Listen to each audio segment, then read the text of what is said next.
जय हिंद साथियों, स्वागत है आप सभी का एक और नई इंपॉर्टेंट वीडियो में। तो अगर आप भी कक्षा 10वीं पास कर चुके हो और चाहते हो कि कम उम्र में आपकी गवर्नमेंट जॉब लग जाए, या फिर कोई ऐसे एग्जाम की तलाश में हो जिसमें एग्जाम ही ना होता हो, केवल आपकी मेरिट लिस्ट के आधार पर आपको जॉब मिल जाए, तो आपने बिल्कुल सही वीडियो पर क्लिक करा है। आज के इस वीडियो में आपको बताएंगे कि कैसे आप मात्र 10वीं पास क्वालिफिकेशन अगर आपकी है तो आप एक परमानेंट सरकारी जॉब पा सकते हो 30,000 से 40,000 रुपये तक की सैलरी वाली। तो चलिए सबसे पहले अपनी वीडियो को स्टार्ट कर लेते हैं और क्या क्या पात्रता होती है, क्या डॉक्यूमेंट लगते हैं, कैसे आवेदन करोगे, पूरी प्रक्रिया आपको समझाते हैं। तो यहाँ पर आप लोग को लेकर के आ चुके हैं इनकी ऑफिशियल वेबसाइट पर, और आप लोग खुद से पढ़ पाओगे। लिखा हुआ है भारतीय डाक विभाग यानी इंडिया पोस्ट की तरफ से ये रिक्रूटमेंट निकाली जाती है, और पोस्ट ऑफिस रिक्रूटमेंट 2025 के तहत बम्पर भर्तियों की घोषणा भी हो चुकी है। तो इस भर्ती प्रक्रिया के माध्यम से हजारों युवाओं को सरकारी नौकरी का मौका मिलेगा, और यह भर्ती उन उम्मीदवारों के लिए खास है जो 10वीं पास करे हुए हैं। यानी अगर आप क्लास 10th पास हो केवल, तब भी आप परमानेंट गवर्नमेंट जॉब पा सकते हो। सरकारी नौकरी की तलाश कर रहे इस युवाओं के लिए इस बार डाक विभाग ने विभिन्न पदों पर भर्ती के लिए आवेदन मांगे हैं। कौन कौन सी पोस्ट होती है इसमें? ग्रामीण डाक सेवक यानी जिनको हम लोग जीडीएस बोलते हैं, पोस्टमैन, मेल गार्ड और मल्टीटास्किंग स्टाफ यानी एमटीएस। ये 4 से 5 पोस्ट आपको टोटल देखने को मिलती हैं। एबीपीएम और बीपीएम के लिए इसमें वैकेंसी रहने वाली हैं, बट वो थोड़ी सी कम रहेंगी, इसलिए मैंने इसको इंक्लूड नहीं करा, वो आगे हम आपको बताएंगे। तो आइए जानते हैं इसकी पात्रता क्या रहेगी, और आपको लोग इसमें एग्जाम नहीं होगा तो सिलेक्शन प्रोसेस कैसे होता है, कैसे मेरिट लिस्ट बनती है, डॉक्यूमेंट वेरिफिकेशन कैसे होता है, क्या क्या डॉक्यूमेंट होने चाहिए, मतलब पूरा विस्तार से आपको बताते हैं। जॉब कहाँ मिलेगी आपको, आपके शहर में, आपके राज्य में मिलेगी, या फिर की सैलरी टोटल कितनी रहती है, किस पोस्ट के लिए, पूरी डिटेल आगे हम आपको बताएंगे। तो चलिए यहाँ पर आप लोग देख सकते हो पोस्ट ऑफिस रिक्रूटमेंट 2025 की मुख्य जानकारी, जो बेसिक हेडलाइन है वो आप लोग समझ लीजिए, फिर एक एक करके डिटेल से बताते हैं। डाक विभाग की इस प्रक्रिया में हजारों पदों पर भंगी नीचे दिए गए टेबल में इस भर्ती का विवरण है। विभाग कौन सा रहने वाला है? तो भारतीय डाक विभाग यानी इंडियन पोस्ट ऑफिस की ये वैकेंसी रहने वाली है। कुल पद इसमें रहेंगे लगभग 40,000 प्लस संभावित हैं, अभी टोटल इसमें नहीं पता है, बट 40,000 से ज़्यादा जाएंगे एंड 45 से कम रहेंगे। तो वही लगभग पिछली बार की तरह लगभग 43-44,000 के आसपास इसमें वैकेंसी देखने को मिलेगी। पदों का नाम मैंने आपको बता दिया, GDS, postman, mail guard and MTS. योग्यता की बात करें तो न्यूनतम 10वीं पास इसमें योग्यता रहने वाली है। एज लिमिट भी इसमें अच्छी खासी आपको मिलती है, तो आप लोग किसी भी एज वर्ग के हो, अगर युवा वर्ग में आते हो तो आप लोग इसके लिए आवेदन कर सकते हो। बात कर लेते हैं इसकी आयु सीमा की और आवेदन शुल्क इसमें कितना लगता है। तो आयु सीमा इसकी रहेगी भाई 18 से 27 वर्ष। वेतन इसमें रहता है 10,000 से लेकर 70,000 रुपये तक, वो हर राज्य का अलग अलग होता है। 10,000 मिनिमम लिखा हुआ है, भाई गवर्नमेंट जॉब है तो इसमें 15,000 रुपये आप एक्स्ट्रा मान के चलो, क्योंकि अलाउंस वगैरह डीए एचटीए वगैरह इसमें लग जाता है, तो वो हम आगे आपको बताएंगे। चयन प्रक्रिया इसकी क्या रहेगी?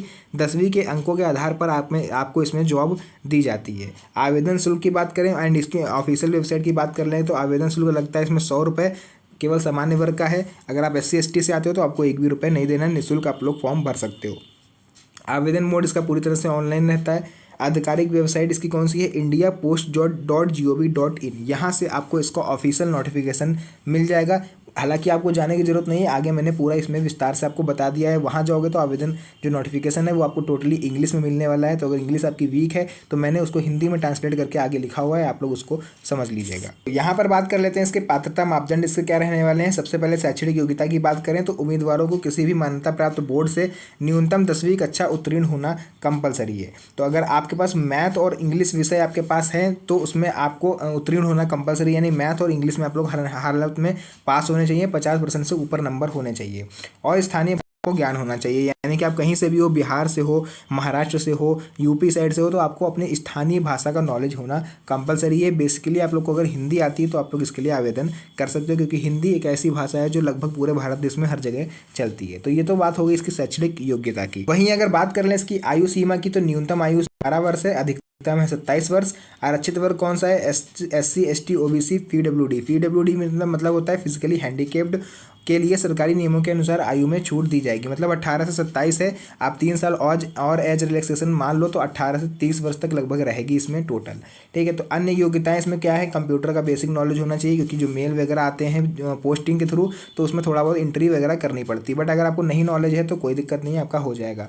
साइकिल चलाने का ज्ञान आवश्यक है, क्योंकि भाई पोस्टमैन जो होता है वो साइकिल गवर्नमेंट के द्वारा दी जाती है, आप लोग उसी के थ्रू डाक बांटने जाओगे। तो अगर आपके पास गाड़ी वगैरह होगी तो आप ऐसा उसको यूज़ कर सकते हो, ऐसा कंपलसरी नहीं है, बट नॉलेज होना चाहिए, थोड़ा बहुत साइकिल के चलाने का ज्ञान होना चाहिए। तो यहाँ पर थोड़ा सा बात कर लेते हैं पोस्ट डिटेल्स की, आखिर कौन कौन सी पोस्ट हैं और किस पोस्ट में कितनी ज़्यादा वैकेंसी हैं, उसको हम लोग एक बार जान लेते हैं। तो यहाँ पर आपको जीडीएस में देखने को मिलेंगी सबसे ज़्यादा 25,200 वैकेंसी। जीडीएस वो होती है जिसको डाकिया जाता है गाँव पत्र बांटने, तो वो होती है जीडीएस, है ना। उसके बाद पोस्टमैन की बात करें तो वो लगभग 10,000 के आसपास देखने को मिलेगी। उसके बाद मेल गार्ड की बात कर लेते हैं तो भैया आपका 1000, मल्टी टास्किंग स्टाफ होता है 2000 के आसपास। तो अभी इंक्रीज हो सकती है वैकेंसी, जो वैकेंसी इंक्रीज होगी वो जीडीएस में ही होगी और एंड किसी में वैकेंसी इंक्रीज नहीं होगी।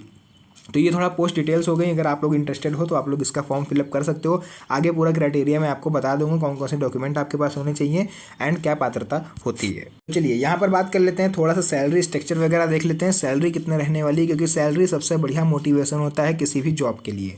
तो यहाँ पर अगर आप जीडीएस के थ्रू सिलेक्टेड होते हो तो आपकी 10,000 से 14,500 रुपये सैलरी रहेगी। अगर इसमें आप सब में 12-13,000 रुपये और एक्स्ट्रा ऐड कर लो तो मिनिमम आपकी सैलरी 25,000 प्लस रहने वाली है इसमें, आप किसी भी राज्य से हो। ब्रांच पोस्ट मास्टर बीपीएम की सैलरी लगभग रहेगी 12,000 से 24,000 के आसपास, तो इसमें भी आप लोग की लगभग 30,000 प्लस जाएगी सैलरी। एबीपीएम की सैलरी भी लगभग 30,000 के आसपास जाएगी, 25 प्लस एंड 30 के बीच में। एमटीएस अगर आप भर्ती होते हो तो सबसे ज़्यादा आपको सैलरी इसमें मिलती है, क्योंकि इनका जो वर्क होता है वो थोड़ा बहुत कंप्यूटर पे रहता है, इसलिए इसमें 18,000 से लेकर 56,900, मतलब लगभग इसमें आपको 40,000 के अराउंड आपको सैलरी है वो मिल सकती है। पोस्टमैन मेल गार्ड जो होते हैं इनकी 21,700 से लेकर 69,000 होती है, ये ड्राइवर होते हैं। एंड इनका जो वर्क होता है वो मेल मतलब ट्रांसपोर्ट से मेल ट्रांसपोर्टिंग का होता है, तो इसमें इनको थोड़ी सैलरी स्ट्रक्चर ज़्यादा देखने को मिल सकता है। तो ये तो हो गया इसका सैलरी स्ट्रक्चर। एंड आगे इसमें और देख लेते हैं हम लोग क्या क्या मिलेगा। सिलेक्शन प्रोसेस की करें तो ये भर्ती पूरी तरह से जो है मेरिट आधारित होगी, किसी भी तरह का एग्जाम नहीं होना है, बिना एग्जाम की भर्ती होने वाली है, डायरेक्ट भर्ती है। तो मेरिट लिस्ट इसकी निकलती है, उम्मीदवारों का चयन उनके 10वीं कक्षा के अंकों के आधार पर किया जाएगा। जितने अच्छे आपके नंबर उतने ज़्यादा आपको पोस्ट बढ़िया मिलेगी। दस्तावेज सत्यापन की बात कर लें तो शॉर्ट लिस्ट किए गए उम्मीदवारों को अपने डॉक्यूमेंट वेरिफिकेशन करवाने होंगे, ओरिजिनल डॉक्यूमेंट वगैरह आपको लेके जाना होता है, वो भी आगे हम आपको बता देंगे। नहीं तो अगर आप लोग इसका फॉर्म भरो सिलेक्टेड हो जाते हो तो आपको मैं ऑलरेडी बता दूंगा, कई वीडियोज़ में इस पर ऑलरेडी बना चुका हूँ।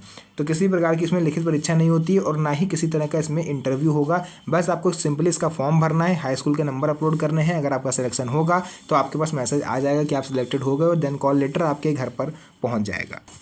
आवेदन शुल्क की इसकी हम लोग अगर बात करें तो सामान्य कैटेगरी से अगर आप आते हो तो 100 रुपये आपको देने हैं। सामान्य में कौन कौन आ रहेगा, जनरल और ओबीसी ईडब्ल्यूएस, तो आपको 100 रुपये का भुगतान करना है।